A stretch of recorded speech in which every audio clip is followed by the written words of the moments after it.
আজ আমি আপনাদের জন্য নিয়ে এসেছি সত্য ঘটনা অবলম্বনে নির্মিত থাইল্যান্ডের হরর মুভি ডেথ হুইসপার, যা 2023 সালে মুক্তি পায়। এই মুভিটি অনলাইন পোস্ট থেকে নির্মাণ করা হয়েছে, আর লেখকের দাবি অনুযায়ী এটি তার মায়ের পরিবারের সাথে ঘটে যাওয়া ঘটনা, যদিও এই ঘটনার কোনো সত্যতা যাচাই করা হয়নি।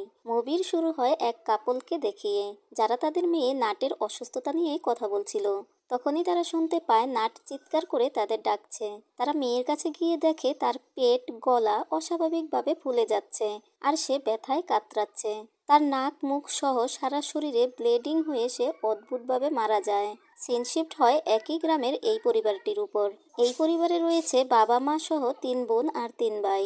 বড় ভাই ইয়াক, মেজো ভাই ইয়স আর ছোট ভাই ইয়ড। বড় বোন ইয়াড, মেজো বোন ইয়াম আর ছোট বোন ইয়াড তাড়াহুড়া করে ঘুম থেকে উঠে তার মাকে বলে তার জলের স্ক্যানটা দেখেছে কিনা। তখনই ইয়াম এসে বলে, আমি তোমার জন্য এটা নিয়ে এসেছি। ইয়াড ইয়ামকে ধন্যবাদ দিয়ে তার মায়ের কাছে জানতে চায় ইয়াক কবে বাড়ি ফিরবে। তার মা বলে, চিঠিতে তো বলেছিল 2-1 দিনের মধ্যে। ইয়াড বলে, কি অদ্ভুত তাই না, সোলজার হওয়ার জন্য গেল, অথচ না হয়েই এখন ফিরে আসছে। তাদের মা তাদেরকে তাড়াতাড়ি স্কুলে যেতে আর তাড়াতাড়ি স্কুল থেকে ফিরতে বলে, কারণ তাদের বাবা আজ তাদের মেলায় নিয়ে যাবে। 3 বোন স্কুলে যাওয়ার সময় ইয়াড বলে সে মাকে বলতে ভুলে গেছে যে আজ তার স্কুল পরিষ্কারের দিন। মা তুলার ক্যান্ডি কিনে দিবে না বলে মন খারাপ করলে ইয়াড বলে সে কিনে দিবে, যদি সে স্কুল বাসে আগে যেতে পারে। এরপর জলের স্ক্যানের জন্য ধন্যবাদ দিয়ে ইয়ামকে বলে, আজ তুমি যা চাইবে তাই পাবে। ইয়াম ইয়াডকে জড়িয়ে ধরে বলে, তুমি খুব ভালো সিস। আসলে ইয়াড তার ছোট বোনদের খুব যত্ন করে আর ভালোবাসে। দৌড়ে গিয়ে সামনের বড় গাছটির দিকে অদ্ভুতভাবে তাকিয়ে থাকলে বোনেরা এসে জানতে চায় কি হয়েছে। কিছু না বলে চলে যায়। তারাও একবার সেই গাছের দিকে তাকিয়ে এরপর চলে যায়। আসলে সেখানে একটি কাঠের ঘর ছিল, যা আগে ছিল না। স্কুল ছুটির পর ইয়াড স্কুলের ক্লাসরুম পরিষ্কার করার সময় ইয়াম সেখানে যায় আর একটি ডেস্কে বসে সেখান থেকে একটি কাগজ বের করে। সেই কাগজে অদ্ভুত এক মহিলার ছবি আঁকা ছিল। শব্দ শুনে ইয়াড সেখানে যায় আর ইয়ামকে ডেস্ক থেকে টেনে সরিয়ে নিয়ে বলে, তুমি এখানে বসেছো কেন? ইয়াম কাগজটা এগিয়ে দেয় আর বলে, এটা কার ডেস্ক? এরকম ভয়ঙ্কর ছবি এঁকেছে কেন? আরেকটি কাগজ বের করলে সেখানে নাটের নাম লেখা দেখা যায়। মূলত এটা নাটের ডেস্ক ছিল, আর এজন্যই ইয়াড আতঙ্কিত হয়ে ইয়ামকে সেখান থেকে নিয়ে যায়। তাদের বাড়ি ফেরার সময় অনেকটা সন্ধ্যা হয়ে গিয়েছিল, আর তারা সেই গাছের নিচ দিয়ে যাওয়ার সময় প্রথমে এবং পরে ইয়াড ইয়াম প্রত্যেককেই অদ্ভুত এক মহিলাকে সেই গাছের নিচে দেখতে পায়। তারা ভয়ে দৌড়াতে থাকলে হঠাৎই কোথা থেকে তাদের ভাই ইয়ড তাদের সামনে চলে আসে, আর তারা সবাই ভয় পেয়ে যায়। ইয়াড বলে, তুমি কেন আমাদের ভয় দেখাচ্ছ? তুমি জানো না ইয়াম খুবই ভীত? ইয়ড বলে, আমি এই ঠান্ডার মধ্যে তোমাদেরকে নিতে আসলাম, আর তোমরা আমার এই প্রতিদান দিলে? ঠিক আছে চলো, বাবা তোমাদের জন্য অপেক্ষা করছে। বাড়ি আসলে তাদের বাবা লাঠি হাতে বলে, তোমাদের আসতে দেরি হলো কেন? তোমরা কোথায় গিয়েছিলে? ইয়াড বলে, আজ তার ক্লিনিং ডে ছিল, তাই আসতে দেরি হয়েছে। তার বাবা বলে, এরপর এমন হলে স্কুল সারিয়ে ফার্মের কাজে লাগিয়ে দিব। ইয়স বাবার পক্ষ নিয়ে বলে, এটা ঠিক আছে, কিন্তু এখন আমরা মেলার জন্য দেরি না করি, বলে ভাই বোনদেরকে বাবার হাত থেকে বাঁচিয়ে নেয়। ইয়াডের মা তার পরিবারের জন্য প্রার্থনা করলে ইয়াড বলে, আমাদের পরিবারের তো কেউ অসুস্থ নয়, তাহলে কার জন্য প্রার্থনা করলে? ইয়াডের মা আমতা আমতা করলে তার বাবা বলে, তোমাদের প্রার্থনা হলে সবাই চলো। মেলায় হঠাৎই ইয়াম অসুস্থ ফিল করে। ইয়াড তার মাকে জানাতে চাইলে ইয়াম না করে বলে, আমি এটা মিস করলে পরের বার আর নাও পেতে পারি। এরপর তারা চরকিতে ওঠে, আর ইয়াম বলে, তোমাদের সাথে এখানে আসতে পেরে আমি খুব খুশি। চরকি থেকে নিচে তাকালে সেখানে এক বয়স্ক কুৎসিত মহিলাকে দেখে ভয়ে কান্না করে দেয়। ইয়াম তাকালে সেও তাকে দেখতে পায়। বলে, আমি সেখানে একজন বয়স্ক কুৎসিত মহিলাকে দেখেছি, যে আমার দিকে দেখাচ্ছিল, কিন্তু ইয়াড সেদিকে তাকিয়ে কাউকেই দেখতে পায় না। চরকি থেকে নেমে ইয়াম ইয়াডকে বলে সেও তাকে দেখেছে। ইয়াড বলে, আমি তো কোনো বয়স্ক মহিলাকে দেখছি না। ইয়াম আবার কাশলে সেখানে তার মা এসে জানতে চায় সে অসুস্থ কিনা। তার বাবা বলে, আগামীকাল ইয়স ওকে হসপিটালে নিয়ে যাবে, এখন বাড়ি চলো। পরের দিন হসপিটালে গেলে ইয়স ইয়ামকে জানায় ডাক্তার বলেছে তার কিছু হয়নি। তখন সেখানে তাদের বড় ভাই ইয়াক চলে আসে, যার উপর ইয়স খুব বিরক্ত ছিল, কারণ সে তাকে ছেড়ে চলে গিয়েছিল, আর এজন্য ইয়সকে ফার্মের সকল কাজে তার বাবাকে সাহায্য করতে হয়েছে। ইয়াক ইয়সকে একটি লাইটার গিফট করলে সে সেটি না নিলে ইয়ক বলে, তুমি এটা তখন ব্যবহার করো যখন তুমি আমাকে ঘৃণা করবে না। এরপর তারা বাড়ি আসলে তাকে দেখে সবাই খুশি হয়, কারণ সে 2 বছর আগে বাড়ির অমতে সৈনিক হওয়ার জন্য চলে গিয়েছিল আর এখন বাড়ি আসলো। ইয়াকের বাবা বলে, তুমি তো অনেক দেরি করে ফেলেছ, ফসল কাটা তো হয়েই গেছে। ইয়াক বলে, কে বলে আমি তোমাকে সাহায্য করতে এসেছি? আমি তো এখানে এক রাত থাকতে এসেছি। তার বাবা অবাক হলে সে বলে, বাবা আমি মজা করেছি। এরপর খাবারের সময় ইয়াকের বাবা তাকে কথা শোনাতে থাকে, কারণ পরিবারের কথা না শুনে তার চলে যাওয়াতে তার বাবাও তার প্রতি বিরক্ত ছিল, আর তার বাবা এমনিতেও একটু রক্ষণশীল ছিল। ইয়স বাদে তার বাকি ভাই বোনেরা তাকে ধন্যবাদ জানায় তাদেরকে গিফট দেওয়ার জন্য। ইয়াম ইয়াটকে বলে, সিস আমার মাথা ব্যথা করছে, তুমি কি আমার সাথে আমার রুমে যাবে? ইয়াম আসলে ইয়াটকে সিস বলেই ডাকে। এরপর রাতে ঘুমানোর সময় ইয়াম হঠাৎ করে জেগে যায় আর তাদের জানালা খোলা দেখে তা লাগিয়ে দেয়, কিন্তু জানালা আবারও একা একা খুলে গেলে সে আবারও জানালা লাগাতে যায়। আর তখনই দেখা যায় একটি অশরীরী আত্মা তার হাতের উপর রক্ত লাগিয়ে দেয়। এতে করে ইয়াম তার বশে চলে যায় আর সে দরজা খুলে রান্নাঘরে চলে যায়। ইয়াট এটা দেখে ইয়ামের পিছু পিছু রান্নাঘরে আসলে সে দেখে ইয়াম কড়মড়িয়ে কি যেন খাচ্ছে। ইয়াট জানতে চায়, তুমি কি খেলে ইয়াম? আমি তো তোমাকে কিছু গরম করতে দেখলাম না। আর তখনই এক ধরনের ফিসফিসানি শব্দ শোনা যায় আর ইয়াট অবচেতন হয়ে ঘুমিয়ে পড়ে। পরদিন তাদের ফার্ম থেকে একজন কর্মী কাজ ছেড়ে যেতে চাইলে ইয়াকের বাবা জানতে চায় কেন সে চলে যেতে চায়, কিন্তু লোকটি তাকে কিছুই না বলে ইয়াককে বলে, আমি সেটা বলতে পারবো না, তুমি তোমার পরিবারের প্রতি খেয়াল রেখো বলে সে চলে যায়। এরপর ইয়াক তার ভাইয়ের সাথে ফার্মের কাজে চলে যায়। ইয়াড ইয়ামকে বলে, আজকের আবহাওয়াটা ভালো, তুমি কি বাইরে যেতে চাও? ইয়াম না বলে তার সাথে বাজে ব্যবহার করলে তাদের মা সেখানে চলে আসে। ইয়াম অ্যাক্টিং করে তার মাকে বলে সে বাইরে যেতে চাচ্ছে না, তাও তার বোনেরা তাকে জোর করছে। ইয়াড বলে, মা সে মিথ্যে বলছে, কিন্তু তার মা তাকেই বকে। এরপর সে অভিমান করে বাইরে চলে আসলে ইও সেখানে আসে আর বলে, আমি কি আজ রাতে তোমার সাথে ঘুমাতে পারি? কারণ জানতে চাইলে বলে, গত রাতে সে যখন জেগেছিল তখন ইয়াম তার দিকে ভয়ঙ্করভাবে তাকিয়েছিল। বলে সে মাটিতে একটি ফেস আঁকতে নিলে ইয়াট তাকে থামিয়ে বলে, আমি বুঝতে পেরেছি, তুমি আজ রাতে আমার সাথে ঘুমাবে, এখন যাও। যাওয়ার পর ইয়াট কিছুটা ভয়ের সাথে সেটা মুছে ফেলে। ইয়াটের মা তাকে বলে, তুমি কি আমার উপর এখনো রেগে আছো? আমি জানি ইয়াম অভিনয় করেছে, কিন্তু সে অসুস্থ। ইয়াট বলে, সে 1 মিনিটের মধ্যেই সুস্থ হচ্ছে আবার অসুস্থ হচ্ছে, এর মানে হচ্ছে সে তার নিজের মধ্যে নেই। কিন্তু তার মা তাকে পাত্তা না দিয়ে চলে যায়, কারণ তাদের সেদিন বাইরে যাওয়ার ছিল। সে ইয়াটকে বাড়ি এবং বোনদের দেখে রাখতে বলে। ইয়াক তার ভাইদের কাছে জানতে চায়, আমি না থাকার সময় এখানে কি খারাপ কিছু হয়েছিল? এখানে কিছু একটা তো প্রবলেম হচ্ছে। ইয়স বলে, হ্যাঁ, ডক্টর যদিও ইয়ামকে সুস্থ বলেছে, কিন্তু আমার মনে হয় সে ঠিক নেই। তখন সেখানে ইয়াট আসে আর জানতে চায়, তোমরা কি রাতে কোনো উচ্চ ফিসফিসানি শব্দ শুনেছ? এটা মহিলা কণ্ঠের ভয়ঙ্কর শব্দ ছিল। তারা জানায় তারা শোনেনি। ইয়াট রাতে ইয়ামকে বাইরে যেতে দেখে আর সেই ফিসফিসানি শব্দ শুরু হয়। সে জেগে থাকার জন্য তার হাত কামড়ে থাকে আর তার ভাইদেরকে ডাকতে গেলে দেখে তার কোনো ভাই বিছানায় নেই। সে বাইরে গান শুটের শব্দ শুনতে পায়। এদিকে ভয় পেয়ে কান্না করে তাকে জড়িয়ে ধরে। ইয়াট কে আলমারিতে লুকিয়ে রেখে ইয়ামকে খুঁজতে বের হয়। সে বাইরে গিয়ে দেখে ইয়াক গুলি চালাচ্ছে। এরপর ইয়ামকে রুমে এনে শুইয়ে দেয়। ইয়ামের জ্ঞান ফিরলে সে জানতে চায় কি হয়েছে। ইয়াক কিছু না বলে তাকে রেস্ট নিতে বলে। ইয়াট বাইরে এসে তার ভাইদের কাছে কি হয়েছে জানতে চাইলে ইয়াক বলে, তারা 3 ভাই ড্রিঙ্ক করছিল। ড্রিঙ্ক করতে করতে তার ছোট 2 ভাই ঘুমিয়ে গেলে সে দেখে হঠাৎ করে লাইটগুলো জ্বলতে নিভতে শুরু করে আর রেডিও একাই অন হয়।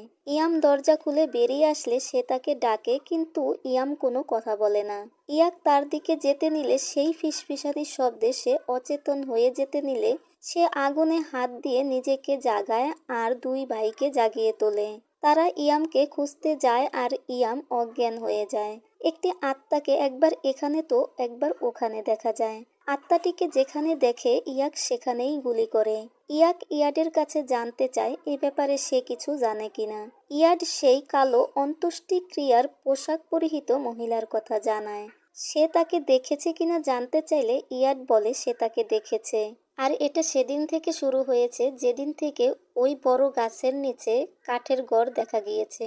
পরের দিন ইয়াডকে বলে নাটের সাথেও ঠিক এমনটাই হয়েছে। ইয়াড বলে ইয়াম ভালো হবে তো? ইয়াক বলে আমরা কোনো উপায় ঠিক খুঁজে বের করব। আর গত রাতের কথা যেন তার বাবা মাকে না জানানো হয় সেটাও বলে। এরপর ইয়াডকে কিছু টাকা দিয়ে বলে সে যেন এগুলো বোনদের সাথে ভাগ করে নেয়। ইয়াড খুব খুশি হয় আর বলে এই টাকা দিয়ে সে দু বোনের পছন্দের জিনিস কিনবে। ইয়াক বলে অন্যের জন্যে ভাবা ভালো, তবে নিজের জন্যও কিছু ভেবো। এরপর সে ইয়সকে বলে সে ইয়ামের জন্য ওজা আনতে যাচ্ছে। ইয়স যেন ফার্ম দেখে রাখে। ইয়স বলে তোমাকে বলতে হবে না, তুমি না থাকতেও আমি ফার্ম দেখে রেখেছি। তখন ইয়াক ইয়সকে একা ছেড়ে যাওয়ার জন্য মাপ চায়। ইয়স তখন ইয়াকের দেয়া সেই লাইটার ব্যবহার করে আর বলে তুমি ইয়ামের সুস্থতার ব্যবস্থা করো আর আমি এদিকটা সামলে নিব। ইয়াক সেই লাইটার হাতে নিয়ে বুঝতে পারে তার ভাই তাকে ক্ষমা করে দিয়েছে। ইয়াড ইয়ামের কাছে এসে টাকা ভাগ করে দেয়, কিন্তু ইয়াম বলে তার এসব চাই না। ইয়াম ইয়াডের সাথে বাইরে যেতে চায়। ইয়াড বলে শেষবার তুমি মাকে বলেছিলে আমি তোমাকে বাইরে যাওয়ার জন্য ফোর্স করছি, আর এখন তুমিই যেতে চাচ্ছ। দেখা যায় ইয়ামের কিছুই মনে ছিল না। ইয়াড বলে ঠিক আছে, আমি মায়ের সাথে কথা বলছি। ইয়াম ড্রেস বের করে রেডি হতে গেলে সেই মহিলা জানালা দিয়ে ভিতরে ঢুকে তার মুখের ভিতর হাত ঢুকিয়ে দেয় আর হাত পা চেপে ধরে বুকের উপর চড়ে বসে। মহিলা ইয়ামের একটি দাঁত বের করে নিজের মুখে পুরে দেয়। ইয়ামের মুখ রক্তে ভরে যায় আর তার গোঙানির শব্দ তার মা বোন শুনতে পায়। তারা ইয়ামের রুমে এসে দেখে সেই মহিলা ইয়ামের বুকের উপর বসে আছে। ইয়ামের মা মহিলাটাকে টেনে নামিয়ে মারতে মারতে বাড়ি থেকে বের করে দেয়। ইয়াক ওজা সার্স পাফেনকে নিয়ে আসলে ইয়াম অদ্ভুতভাবে তার দিকে তাকিয়ে তার মুখে থুতু ছিটিয়ে দেয় আর রেগে তার দিকে তাকিয়ে বলে তুই আমার কিচ্ছু করতে পারবি না, আর যদি করতে আসিস আমি তোকে পুরো খেয়ে ফেলবো। পাফেন বলে তুই ছুঁয়ের এমন খারাপ আত্মা যে জাহান্নামও তোকে গ্রহণ করবে না, আর তুই আমাদের জগতে আছিস। ইয়াম অদ্ভুতভাবে হেসে আমি ছুঁই নই, আমি ইয়াম বলে কম্বল মুড়ি দিয়ে শুয়ে পড়ে। ইয়াক জানতে চায় ইয়ামের কি হয়েছে, ছুঁয়ে কে? পাফেন বলে কথিত আছে যে সে কালো জাদু চর্চার মাধ্যমে প্রাচীন আত্মাদেরকে বশে এনেছিল, আর এখন সে পাগল হয়ে গেছে। এখন তাকে যে পরিবারের আশেপাশে দেখা যায় সেই পরিবারেরই ক্ষতি হয়। পাফেন একটি জঙ্গলের সামনে এসে ইয়াককে বলে এর ভিতরেই সে থাকে। দেখা যায় সেই মহিলা একটি পাতিলের মধ্যে তার রক্ত, ইয়ামের দাঁত আর নিকৃষ্ট সব কার্যকলাপের মাধ্যমে আত্মা পজেজ হওয়ার কাজ করছে। ইয়াককে দেখা মাত্রই সেই মহিলা ইয়ামের দাঁত সেই পাতিলে ছেড়ে দেয়। ইয়াক এসে সেই পাতিলে লাথি মেরে ফেলে দেয়। মহিলাটিকে মারতে গেলে সে অদ্ভুতভাবে জিহ্বা বের করে হেসে সেখানে থাকা একটি বাঁশের মধ্যে নিজের কপাল ঢুকিয়ে দেয়, আর দেখা যায় বাঁশটি এক দিক দিয়ে ঢুকে অন্য দিক দিয়ে বের হয়। এমন মৃত্যু দেখে ইয়াক হতবাক হয়ে যায় আর পাফেনের কাছে সবটা জানতে চায়। তখন পাফেন বলে এই খারাপ আত্মার পজেজ হওয়ার জন্য একটি শরীর চাই। রাতের বেলা তারা সেটা খুঁজে বের করে আর দিনের বেলায় এখানে ফিরে এসে পজেজ হওয়ার কাজ করে। ইয়াক জানতে চায় সুয়ে আত্মহত্যা করলো কেন, এখন কি সেই আত্মার কোনো শরীর লাগবে না? পাফেন বলে প্রত্যেককেই ভালো জায়গা চায়, সে মানুষ কিংবা আত্মা, আর এই আত্মা এখন ছুঁয়ের চেয়ে ভালো শরীর পেয়ে গেছে, তাই এখন আর তার ছুঁয়ের শরীর দরকার নেই। এই আত্মা যার শরীরে পজেস হয় তার একটি দাঁতের প্রয়োজন হয়, আর সেটা সে ইয়ামের থেকে নিয়ে নিয়েছে। সম্ভবত আত্মা ইয়মকে পজেস করে নিয়েছে। পাফেন আরও বলে সে যা পারে করবে, কিন্তু আজ রাতে যেন ইয়ামের প্রতি ভালো করে নজর রাখা হয় সে পজেস হয়েছে কিনা এটা বোঝার জন্য। তারা সিদ্ধান্ত নেয় ইয়াম পজেস হয়েছে কিনা এটা দেখার জন্য তারা সেই রাতে জেগে থাকবে। ঘড়িতে 2টা বাজে আর সেই ফিসফিসানির শব্দ শোনা যায়। ইয়াম জেগে থাকার জন্য আগুনে হাত দেয় আর ভাইদেরকেও দিতে বলে, কিন্তু ততক্ষণে তারা ঘুমিয়ে গেছে। এদিকে ইয়ার্ড নিজের হাত কামড়ে জেগে থাকার চেষ্টা করে। ইয়াক বাইদেরকে জাগানোর চেষ্টা করে, কিন্তু তখন ইয়াম সেখানে এসে তার সামনে অদ্ভুতভাবে সেই ফিসফিসানি শব্দ করতে থাকে।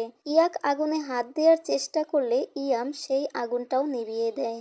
আর ইয়াক ঘুমিয়ে পড়লেই ইয়াম বাইরে চলে যায়। ইয়ার্ড এসে ইয়াককে জাগায় আর বলে ইয়াম আবার বাইরে চলে গেছে। ইয়াক ভাইদেরকে জাগিয়ে গান হাতে ইয়ামকে খুঁজতে বাইরে চলে যায়। তখন তার বাবা মাও বাইরে চলে আসে আর ইয়াক তাদেরকে জানায় যে ইয়াম পজেজ হয়েছে আর বাইরে চলে গেছে। আত্মাটিকে বলে, তোর যদি সাহস থাকে তো সামনে আয়, তুই দ্বিতীয়বার মারা যাবি। ইয়াকের মা তাকে থামতে বলে, কারণ এতে ইয়ামের ক্ষতি হতে পারে। ইয়াকের বাবাও তাকে থামতে বললে ইয়াক রেগে বলে, তুমি সব সময় তোমার কাজকেই গুরুত্ব দিয়েছ, আমাদের নয়। তখন ইয়াকের বাবা তাকে চড় মারে আর বলে, ভূত বলে কিছু হয় না। তখনই তাদের চালের উপর একের পর এক বৃষ্টির মতো ডিল পড়তে থাকে। এতে তাদের ঘরের জিনিসপত্রগুলো ভাঙতে থাকে। তখন তাদের বাবাও বিশ্বাস করে। ইয়াক তার বাবা মাকে ঘরে আগুন জ্বালিয়ে রাখতে বলে আর 3 ভাই ইয়ামকে খুঁজতে 3 দিকে চলে যায়। একটি ফসলের ক্ষেতের মধ্য দিয়ে যেতে নিলে তখনই ক্ষেতের মধ্য থেকে ইয়াক বলে কেউ ডেকে ওঠে। একবার এদিক থেকে তো একবার ওদিক থেকে, কিন্তু ইয়াক কাউকেই দেখতে পায় না। তার পেছনে শব্দ হতেই সে সেই দিকে গুলি করে দেয় আর দেখতে পায় এটা তো তার মা। ইয়াক মায়ের কাছে গিয়ে কান্না করে, কিন্তু তখনই সেই বডি হাসতে থাকে আর গাড় বাঁকা করে ইয়াকের পিছনে দৌড়াতে থাকে। ইয়াক বুঝতে পারে এটা তার মায়ের রূপে আসা সেই আত্মা। এরপর আবার যখন তার মাকে দেখতে পায় সে গুলি করতে যায়। তখন ইয়ড এসে তাকে বাঁচিয়ে নেয় আর বলে, কি করছো, এটা আমাদের মা। এদিকে ইয়াম দরজায় নক করে আর বলে, ইয়ার্ড দরজা খোলো, আমি এসেছি। ইয়ার্ড দরজা না খুললে দরজা খুলতে যায়, কিন্তু ইয়ার্ড তাকে আটকে দেয় আর বলে, ইয়াম কখনো আমাকে ইয়ার্ড বলে ডাকে না, এটা ইয়াম নয়। আত্মাটি ইয়ামের কণ্ঠে বলে, তুমি না খুললে আমি নিজেই এটি খুলে নিচ্ছি। তখন একটি পচা গলা হাত দরজার পাশ দিয়ে ঢুকিয়ে দরজার খিল খুলে ফেলে আর 2 বোন ভয়ে চোখ বন্ধ করে বসে পড়ে। তখনই তাদের মা এসে দরজা খুলতে বলে আর বলে সে তাদের মা। তারা একটু সময় নিয়ে দরজা খুলে দেখে এটা সত্যি তাদের মা ছিল। এরপর ইয়াক পাফেনের সাথে একজন বড় ওজা মিস্টার পুথকে নিয়ে আসে। ইয়াক তাকে ভিতরে যেতে বললে সে জানায় সে আগে বাইরের চারপাশটা দেখতে চায়। প্রথমে সে একটা বাঁশঝাড়ের সামনে যায়, এরপর সবজি ক্ষেতের সামনে গিয়ে বলে, এখানকার সবজিগুলো খুব সুন্দর। এতে ইয়াক রেগে যায় আর বলে, আপনাকে আমার বোনকে দেখাতে এনেছি, এগুলো নয়। মিস্টার পুথ হেসে বলে, নিজেকে কন্ট্রোল করো। তোমার সামনে যে চ্যালেঞ্জ আসছে তাকে বুদ্ধি দিয়ে রুখতে হবে, শক্তি দিয়ে নয়। মিস্টার পুথ তাদের ঘরের সামনে একটি নকশা এঁকে দেয়। এরপর ভিতরে গিয়ে ইয়ামের দিকে তাকিয়ে বলে, অনেক কষ্ট দিয়েছিস, এবার চলে যা। মিস্টার পুথ ইয়ামের কপালে তার আঙুল চেপে দিলে ইয়াম অদ্ভুত আচরণ করে আর অভিনয় করে কান্না করে তার মাকে বলে তার অনেক কষ্ট হচ্ছে, সে যেন তাকে সাহায্য করে। তার মাও সকলের বাধা উপেক্ষা করে মেয়ের কাছে যায় আর মিস্টার পুথকে বের হয়ে যেতে বলে। তখন ইয়াকের বাবা বাইরে থেকে লাঠি নিয়ে আসে আর ইয়ামকে মারতে গেলে ইয়াম রেগে বলে, সে ঠিক আছে। তার বাবা বলে, তোমার সাহস হয় কি করে আমার সাথে এভাবে কথা বলার, বলে তার গায়ে হাত তোলে। এখানে বোঝা যায় যে তার বাবা আসলে তার মধ্যে ছিলই না। এর মানে হচ্ছে আত্মা এই পরিবারের সবাইকে ম্যানিপুলেট করতে পারে। এরপর মিস্টার পুথ সেই বাঁশঝাড়ের সামনে এসে সেটাকে কেটে ফেলতে বলে।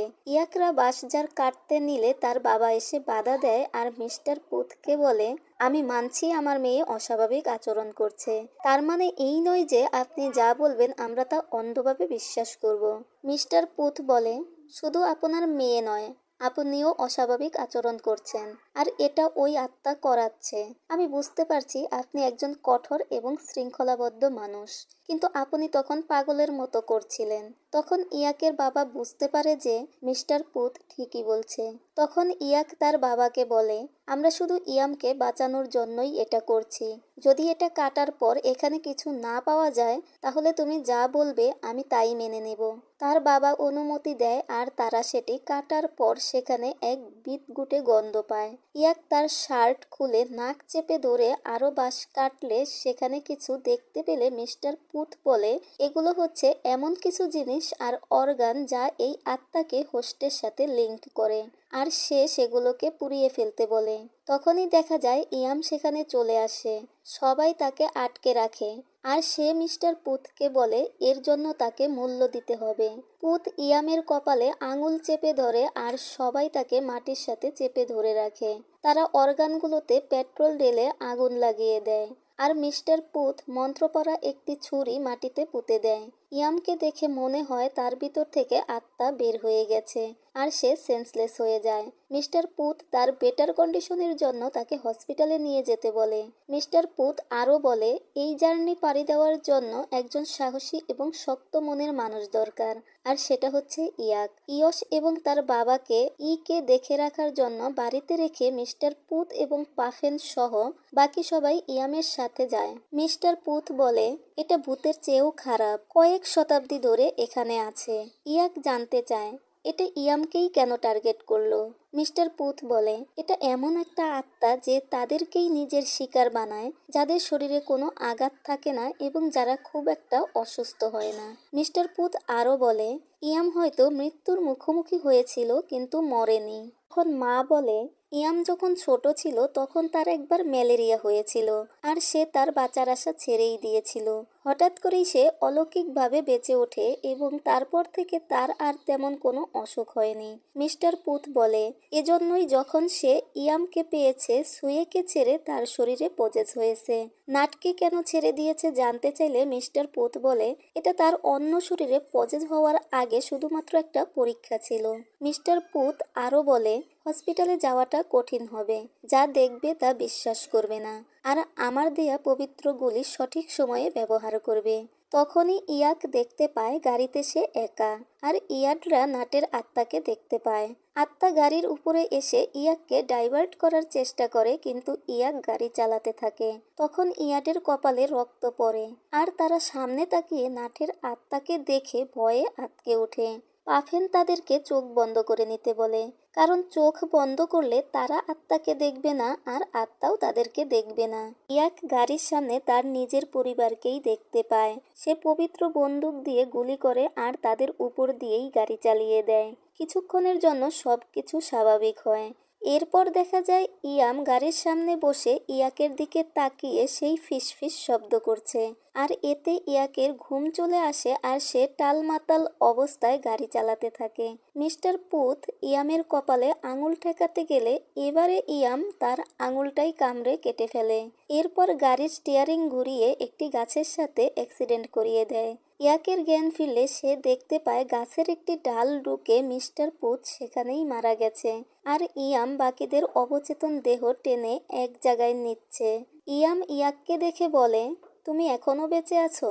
ইয়াক বন্দুক খুঁজলে ইয়াম বলে তুমি কি এটা খুঁজছো? আমি তো শুধু তোমার বোনের শরীরটাই চেয়েছিলাম, কিন্তু তোমার পাগল পরিবার বাধা দিল। এখন তো আমি তোমার পরিবারের সকলকেই মেরে ফেলবো বলে সে পাফেনকে গুলি করে। ইয়াক জানতে চায় তুমি আমার থেকে কি চাও। ইয়াম ইয়াককে বন্দুক ধরে বলে তোমার মতো ভাইকে কিভাবে বিশ্বাস করতে পারি? কাকে আগে মারবো, তোমার মাকে, তোমার ভাইকে? তাদের শ্রাদ্ধে আমাকে ইনভাইট করতে ভুলো না কিন্তু। বলে সে ইয়াককে গুলি করতে গেলে ইয়াক বলে আগে আমাকে মারো।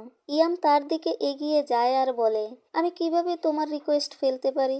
ইয়াক ইয়াককে হাতের আঙুলে ইশারা করে মিস্টার পুথের সেই পবিত্র ছুরি দেখিয়ে দেয়। ইয়াককে সেই পবিত্র ছুরি দেয় আর ইয়াক সেটা দিয়ে ইয়ামের হাতে আঘাত করে। ইয়াম চিৎকার করে ওঠে আর তার ভেতর থেকে রক্তের মতো এক ধরনের তরল বের করে দেয়, মানে আত্মা ইয়ামকে ছেড়ে দেয়, কেননা তার তো নিখুঁত বডি লাগবে, আর ইয়াম এখন নিখুঁত নয়, তার শরীরে আঘাত রয়েছে। আত্মা নিজ শরীরে ফিরে আসে আর চিৎকার করতে থাকে। তখন ইয়াক গিয়ে তার মুখের ভিতর গুলি করে দেয় আর আত্মাটি ভ্যানিশ হয়ে যায়। দেখা যায় তারা হসপিটালে আসে আর ইয়াম খুব স্বাভাবিকভাবেই ইয়াডের সাথে কথা বলে। ইয়াম জানতে চায় কি হয়েছে।